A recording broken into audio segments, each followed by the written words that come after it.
everybody, it's Susan. Welcome to my channel, Susan Diamond Paint.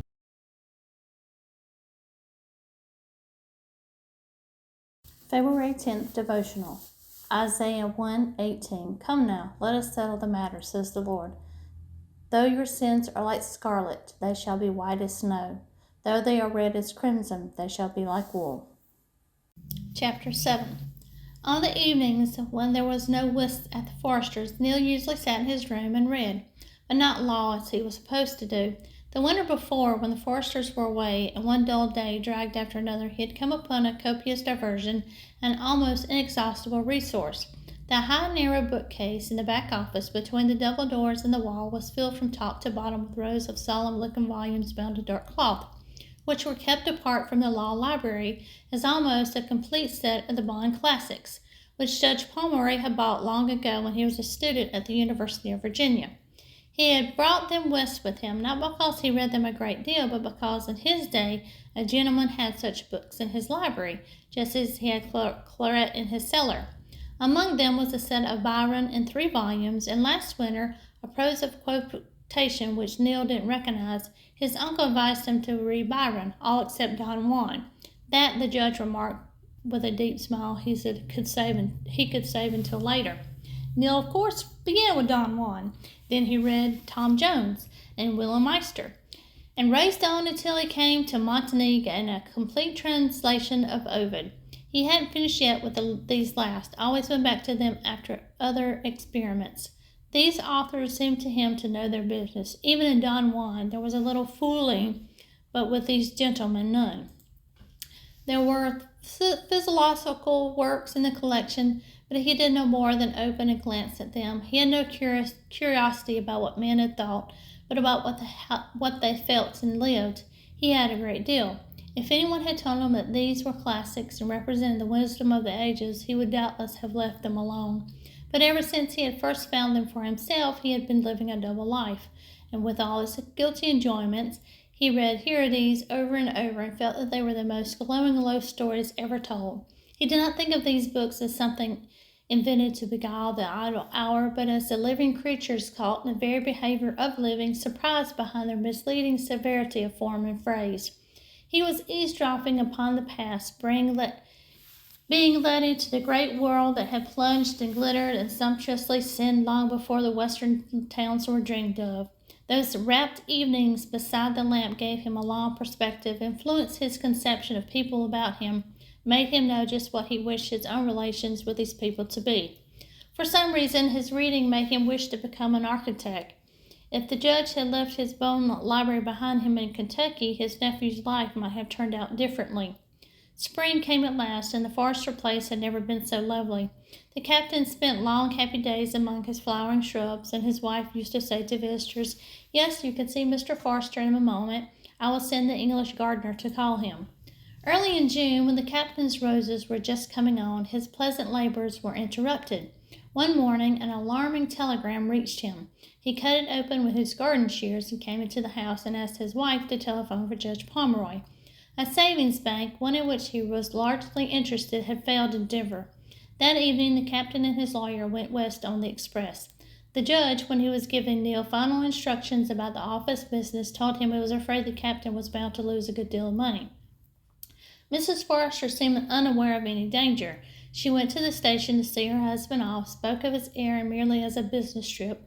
Neil, however, felt a foreboding gloom. He dreaded poverty for her. She was one of the people who ought always to have money. Any retrenchment in their generous way of living would be a hardship for her and would be unfitting.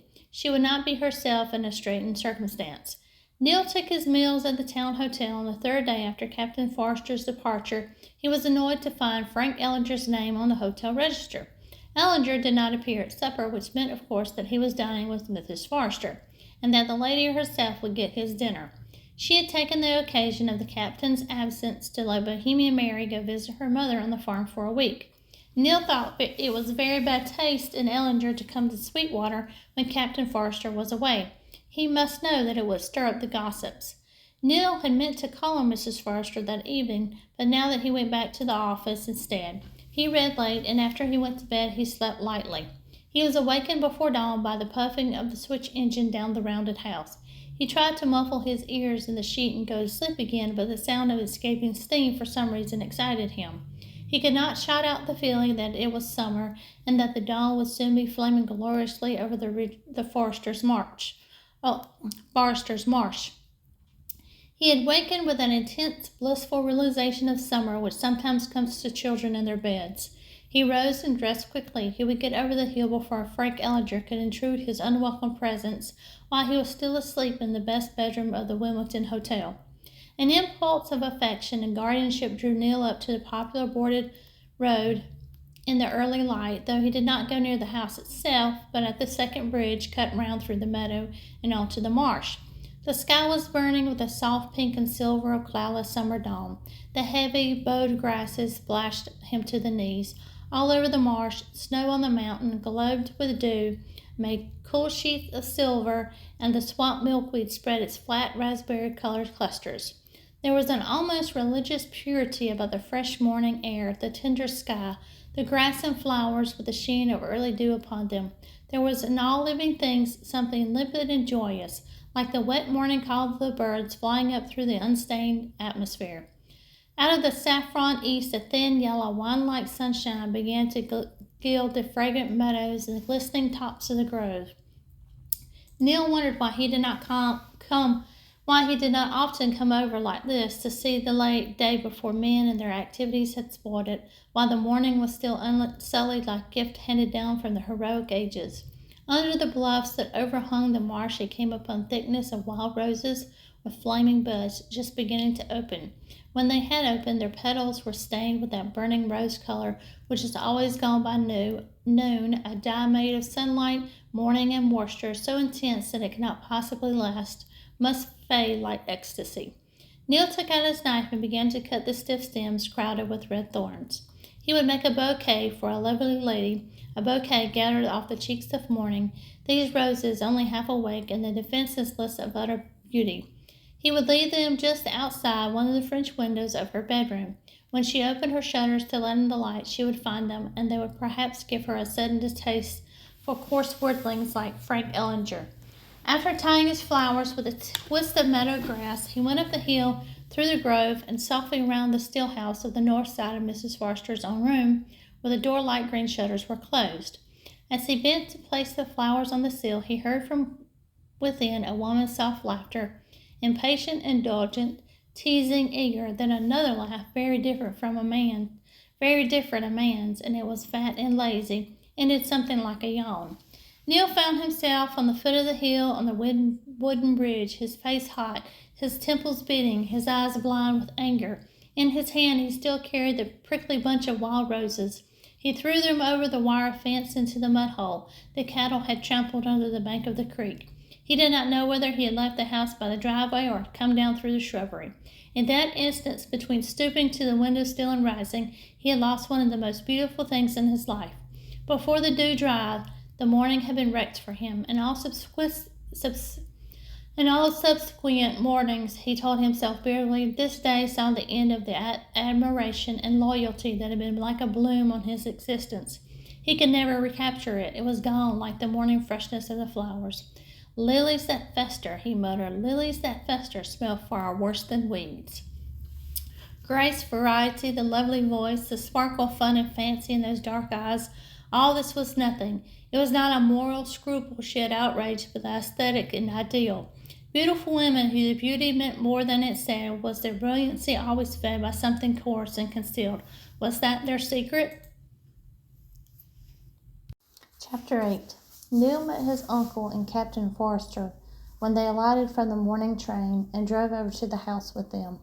The business on which they had gone to Denver was not referred to until they were sitting with Mrs. Forrester in the front parlor. The windows were open, and the perfume of the mock orange and of June roses was blowing in from the garden. Captain Forrester introduced the subject after slowly unfolding his handkerchief and wiping his forehead and his fleshy neck around his low collar. Matey, he said, not looking at her, I've come home a poor man. It took about everything there was to square up. You'll have this place unencumbered and my pension, and that will be about all. The livestock will bring in something. Neil saw that Mrs. Forrester grew very pale, but she smiled and brought her husband his cigar stand. "Oh, well, I expect we can manage, can't we? We can just manage. Not much more. I'm afraid Judge Pomeroy considers I acted foolishly." "Not at all, Mrs. Forrester," the judge exclaimed. "He acted just as I hope I would have done in his place. But I'm an unmarried man. There were certain securities, government bonds, which Captain Forrester could have turned over to you, but it would have been at the expense of the depositors." "I've no man to do that," the captain said heavily, "but I've never considered they paid their wives a compliment. If Mrs. Forrester is satisfied, I shall never regret my decision." For the first time his tired, swollen eyes sought his wife's. "I never question your decisions in business, Mr. Forrester. I know nothing about such things." The captain put down the cigar he had taken but not lighted, rose with an effort, and walked over to the bay window, where he stood gazing out over his meadows. "The place looks very nice, matey," he said presently. "I see you've watered the roses. They need it, this weather. Now, if you'll excuse me, I'll lie down for a while. I did not sleep well in the train. Neil and the judge will stay for lunch." He opened the door into Mrs. Forrester's room and closed it behind him. Judge Pomeroy began to explain to Mrs. Forrester the situation they had faced in Denver. The bank, about which Miss Forrester knew nothing but its name, was one which paid good interest on small deposits. The depositors were wage earners, railroad employees, mechanics, and day laborers, many of whom who had some time worked for Captain Forrester. He was the only well-known name among the bank officers. It was the name which promised security and fair treatment to his old workmen and their friends. The other directors were promising young businessmen with many irons in the fire, but the judge said with evident chagrin that they had refused to come up to the scratch and pay their losses like gentlemen. They claimed that the bank was insolvent, not through unwise investments or mismanagement, but because of a nationwide financial panic, a shrinking in values that no one could have foreseen. They argued that the fair thing was to share the loss with the depositors, to pay them 50 cents on the dollar, giving long-time notes for 25%, settling on a basis of 75%. Captain Forrester has affirmed that not one of the depositors should lose a dollar. The promising young businessman had listened to him respectfully, but finally told him they would settle only on their terms, and any additional funding must be his affair. He sent to the vault for his private steel box, opened it in their presence, and sorted the contents on the table. The government bonds he turned in at once. Judge Pomeroy was sent out to sell the mining stocks and other securities in the open market. At this part of his narrative, the judge rose and began to pace the floor, twisting the seals on his watch chain. That was what a man of honor was bound to do, Mrs. Forrester. With 5 of the directors backing down, he had either to lose his name or save it. The depositors had put their savings into that bank because Captain Forrester was president. To those men with no capital but their back and their 2 hands, his name meant safety. As he tried to explain to the directors, those deposits were above price, money saved to buy a home, or to take care of a man in sickness, or to send a boy to school. And those young men, bright fellows, well thought of in the community, sat there and looked down their noses and let your husband strip himself down to pledging his life insurance. There was a crowd in the street outside the bank all day, every day.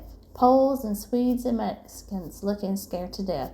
A lot of them couldn't speak English. Seemed like the only English word they knew was Forrester. As he went in and out, we'd hear the Mexicans saying, "Forrester, Forrester." It was a torment for me on your account, ma'am, to see the captain strip himself. But on my honor, I couldn't forbid him. As for those white-livered rascals out there—" The judge stopped before Mrs. Forrester and ruffled his bushy white hair with both hands. "By God, madam, I think I've lived too long.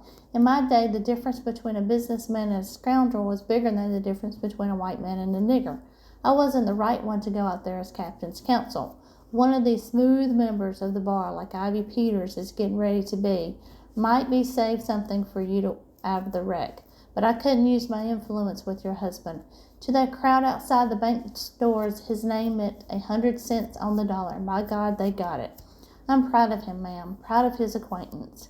It was the first time Neil had ever seen Mrs. Forrester flush. A quick pink swept over her face. Her eyes glistened with moisture. You're quite right, Judge.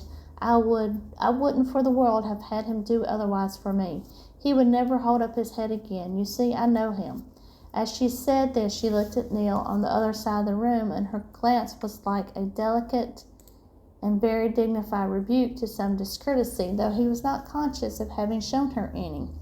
When their hostess went out to see about lunch, Judge Palmer returned to his nephew. "Son, I'm glad you want to be an architect. I can't see any honorable career for a lawyer in this new business world that's coming up. Leave the law to boys like Ivy Peters and get into some clean profession. I wasn't the right man to go with Forrester." He shook his head sadly. "Will they be really poor?" "They'll be pinched. It is as he said. They've nothing left but this place." Mrs. Forrester returned and went to wake her husband for lunch. When she opened the door into her room, they heard stertorous breathing, and she called to them to come quickly. The captain was stretched upon his iron bed in the antechamber, and Mrs. Forrester was struggling to lift his head. "Quick, Neil," she panted. "We must get pillows under him. Bring those from my bed." Neil gently pushed her away. Sweat poured from his face, and he got the strength under the captain's shoulders. It was like lifting a wounded elephant. Judge Pomeroy hurried back to the sitting room and telephoned Dr. Dennison that the Captain Forrester had had a stroke. A stroke could not finish a man like Daniel Forrester. He was kept in his bed for 3 weeks, and Neil helped Mrs. Forrester and begged Keezer to take care of him. Although he was at the house so much during that time, he never saw Mrs. Forrester alone, scarcely saw her at all, indeed. With so much to attend to, she became distracted and almost impersonable. There were many letters to answer, gifts of fruit and wine and flowers to be acknowledged. Solicitous inquiries came from friends scattered all the way from the Missouri to the mountains. When Mrs. Forrester was not in the captain's room or in the kitchen preparing special foods for him, she was at her desk.